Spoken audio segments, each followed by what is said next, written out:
From the pile of Christmas movies, there is only one that stops me from becoming another number in the statistics. And that movie is Bad Santa. You saw the title, what the fuck am I doing? For a while, this movie was just a funny Christmas film for me, with tits and child abuse. I liked it because it felt like a subversion of all the classic Christmas movies. It straight up went on a list of movies that I watch on a set date, with Deadpool on Valentine's Day and Precious on Father's Day. Bad Santa is cynical, disgusting movie that smells like piss from the sick minds of Coen brothers. Movie that has 159 F-words, which makes it the most out of any Christmas movie, right after Grinch director's cut. I came to invite you to be holiday meister. Also, Bad Santa was way ahead of its time when it comes to current politics. You see, we don't celebrate Christmas around here, so we're Muslims.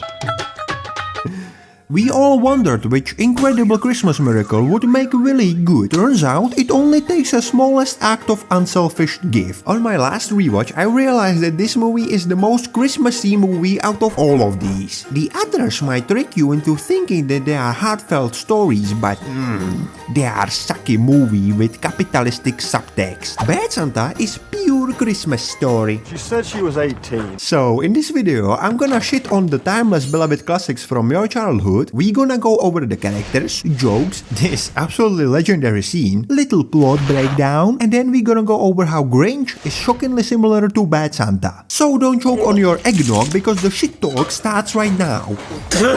The Heart. From the Sausage Party, also known as my audience, yeah, I have audience, okay? Whatever, man. I will take an educated guess that Die Hard is the best Christmas movie for you.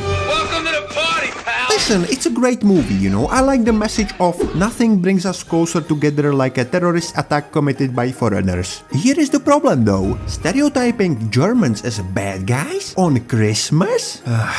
Yes, they started a few things that they didn't finish, but we can't blame them for it forever. But even with the stereotyping, there isn't a guy named Klaus. John doesn't shoot a guy named Klaus. What the fuck? But none of that matters because they made enhanced remake of Die Hard that just left Bruce Willis speechless. I'm sure that I'm not the only one pointing this out, but Kevin's mom's wedge has to be torn to shreds. But the thing that bothers me even more about this movie, other than how can Kevin's dad afford the food for small army that can overthrow government, the biggest sin is if Tommy is after you, there's only one outcome. I'm not gonna go into my personal theory how Kevin's mom hired bad fellas to kill Kevin, but if you want me to, like and subscribe. If I wanna see robbery done right and blonde kid with blue eyes who doesn't suck at acting, I would watch Bad Santa. Thank you. Don't judge me on this one, I'm a rhinophile. I have no choice but to watch all of Ryan's movies. I really like this one until I realized they ripped off Santa Claus is Coming to Town. So can we do a little good? Maybe give a little more. So give a little love. Get a little love back. It's not that big of a deal to copy something good, like I ripped off 3 other channels. Ruined it. Just started pissing in the wind. Not even pissing in the wind. They took laxatives, got diarrhea, and shit down a fucking leaf blower. 1 and 2-0.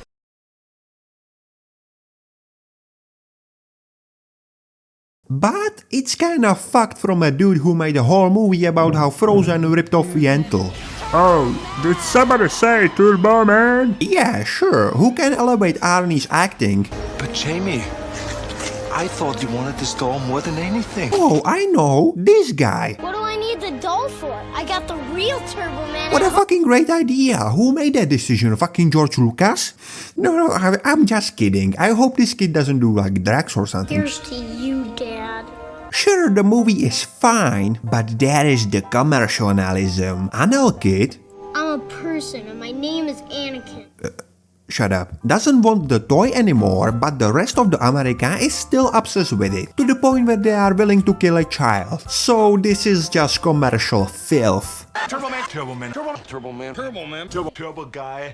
Turbo Man. Enough of this Turbo Man, okay? He likes his dad because he thinks he's gonna be dressed like Turbo Man forever. He is not. He is not gonna be in your life. You are gonna be a drug addict. Eef. Movie about a retard who thinks he's a midget. The message at the end, renewable energy fucking sucks. Use fossil fuels. Everyone knows that elves are black and have criminal record. In this movie, shit just sort of happens for no reason. It's completely unrealistic. The one thing everyone wants from Christmas movie is realism. Bad Santa is real as it gets.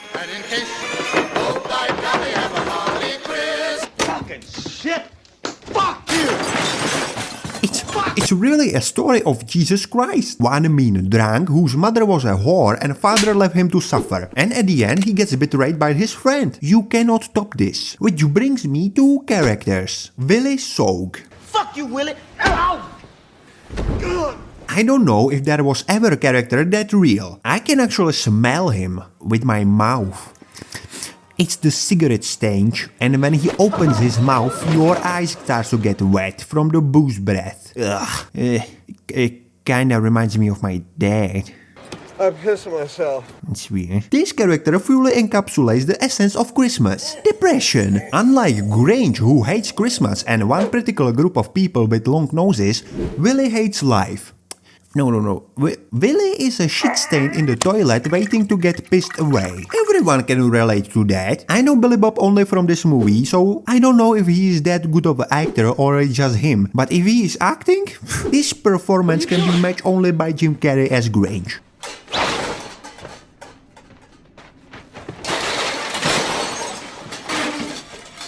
Oh, one thing, you might think that it's not very realistic how someone who looks like Billy Bob and smells like piss gets so much ass pass. Well, I present you this. He banged the tit lady from Lara Croft. What the Willy's ugliness and assholery are perfectly contrasted with... Thurman Merman. Yeah. Jesus. Unlike Willy's cynical and mean-spirited demeanor, Sit there like a fucking retard. Merman Thurman, best name ever by the way, radiates cheerfulness and positivity. Scream at him. Listen at him. He's a fucking faggot. Willy, with his alcoholic tendencies, stands in the sharp opposition to Merman Thurman's sobriety. Should I fix you some sandwiches? I don't want any fucking sandwiches. What is it with you fixing fucking sandwiches? Their personalities create compelling dichotomy, showcasing the extreme ends of the spectrum when it comes to holiday spirit and outlook on life. The banter between these two. What are their names? Shit, I can't remember. I think one of them's Sneezy and there's a Dopey. And That's the Seven Dwarves.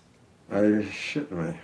I was thinking it was, call him, Bub. I say, hey, Bub, or Chief, or whatever the fuck, I tell him to make the goddamn toys.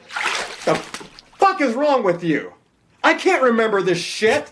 It's so genuine, it stands out for its authenticity, making it unique and refreshing aspect of the film. Like in what other Christmas movie people talk to kids like that? You're bringing my present early? No. But I never told you what I wanted.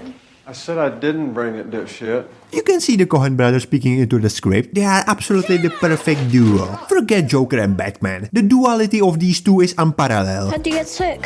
I loved a woman that wasn't clean. Marcus Skidmore is probably the smartest character, also the most acrobatic.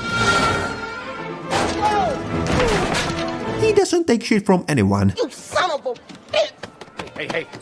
Tony Cox got lucky they made this movie in early 2000s. Otherwise, Dinklage would be very upset that another dwarf has a job. Bob Chapeka and Gene Slage. Each brings their own way of handling things at the mall, and they create different obstacles for our heroes. I have nothing against you people. Bob is all about the kids, making sure they have a good time. Did you hear that, Marcus? He said, you people. You people. Who the hell is us people? Wait. While Jin, the security chief, is more about the cash. John Ritter and Bernice Mac's roles might be short, but they nail it in every scene. Bitch. Sketch it up, you fucking moron. Fucking Leonardo da Vinci. I will talk more about them in the joke section. Ladies in this movie represent all the gender norms there are, I think. We have sex-positive young lady, great cook mature lady, Roger! God! Let me get you some sandwiches. and materialistic slut. All of them make for one easy game of fuck, marry, kill. The thing that makes this movie special, other than its characters, are the jokes. The completely different characters dealing with absurd situations or mundane situations. I forgot to say it's gonna sting a little bit, that's all. Shouldn't I wrap it in a t-shirt or something? It's a dry comedy with witty dialogue. You got some lip on you, midget. Well, these lips were on your wife's pussy last night. Why don't you dust that thing off once in a while, asshole? Now, little detour to Big Lebowski. I was told it's like top 5 comedies of all time. I watched it and I was like, it was fine. Then I talked about it with my friend and we went over all the scenes and I couldn't stop laughing. The movie is funnier with every rewatch. There is nothing like Big Lebowski. It's down there somewhere. Let me take another look. But if you would have to pick a movie that is close to Big Lebowski, wouldn't it be Bad Santa? Is Granny spry? For me it would, which is a huge compliment. Are you spry? Let me fix you some sandwiches. Surprisingly, in the Big L, there wasn't that much of improv like there was in the Bad Santa. But if you have guys like Billy Bob, Tony Cox, Bernie Mac and Johnny Ritter, you just let them do their thing. Like talk about adult stuff. Sure. Santa fucking someone in the ass. So, maybe there's something we could fire him for. The fucking cough. Or just chat with kiddos. Right, another fucking mongoloid. Marcus, get this kid off me before he pisses on me. All of these guys make this movie stand out. This movie is fucking hilarious. That leads me to this legendary scene. I am not gay. Are you off your fucking meds or something? Yes. But that isn't what this is about. Well, let me tell you something, motherfucker. My brother lost a goddamn arm fighting you fuckers in Vietnam. So I want you to look at me. I want you to look at my face one last fucking time. This is the last thing you're ever gonna see before I... Elf fucker! Turn around, elf fucker! Who's the bitch now, Santa Claus? Huh? Faggy Claus? Faggy? Leave Santa alone! Little boy, don't interfere. I'm doing this for all of us. Leave Santa alone! Ass clown. I can't. This scene was sent to people who claim to understand Tenet from the breakdown, and as an answer they made a video explaining it, but the audio was terrible and no one could understand what was being said. So everyone just concluded they made bunch of shit up and then crank up the background noise, hoping that no one would notice. Many people don't know this, but Stephen Hawking did movie breakdowns. There were rumors that he stopped because YouTube demonetized him due to him using AI voice. But the truth is, people wanted him to explain this scene, but he couldn't. It left him broken. So he decided to pursue something easier, like applied mathematics and theoretical physics. His name is Hindustani Troublemaker. So if you have theory on what the fuck, who the fuck, I would like to hear it. The fact that I think that the characters and dialogue are the main reasons why this movie is the best Christmas movie and overall excellent movie doesn't mean that the plot is bad. Quite the contrary. Robbing mall on Christmas, it's great setting. Throw in some Bernie Mac, boom bang, you got yourself simple effective plot. But as with the Big L, I don't really care what they do. Dude, Walter and Donnie could be talking about anything and it would be funny. Same with Willie and Marcus. Feliz Rode Black. Only other possible choice for best Christmas movie is The Grinch! Jim Carrey just elevates the material. I'm talking about the modern shoes. The old shoes went pretty hard. The Grinch is great. Again, it's relatable when it comes to the Christmas plans. 4 o'clock, wallow in self-pity. 4:30, stare into the abyss. Christmas mood. Or hate for long-nosed creatures. As for the spectacle, like Who Will Massacre,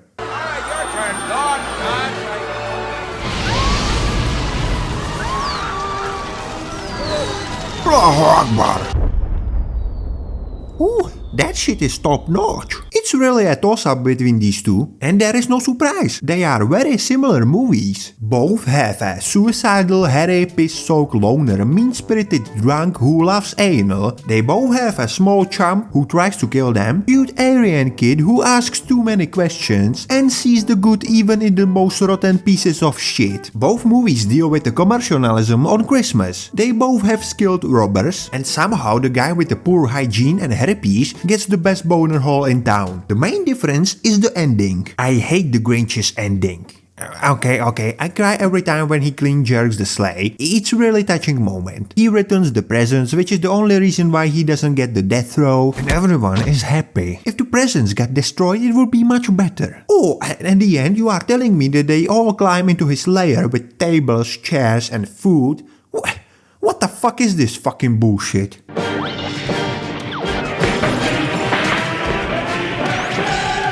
Bad Santa has it both ways. More booze, more bullshit, more butt fucking. Sure, the 3 Bs. It's so different from the classics, but the core of the character development is simple heartfelt act of kindness. What the fuck is it? There is nothing more Christmassy. And of course, at the end, you have the American tradition of excessive use of force. This movie is not about the bullshit that the Christmas is not about the presents, but it's about the meaningful presents that only someone who really cares about you or knows you would give you. Presents into which you put your blood, sweat and tears, like Merman Thurman's wooden dildo thingy. The breaking point for this miserable, suicidal fuck-up is a wooden pickle. That's just amazing. This movie is just the best. If Willy represents my dad, do you want me to introduce you to my mother? Comment, like and that bullshit if you want me to get into my mother issues.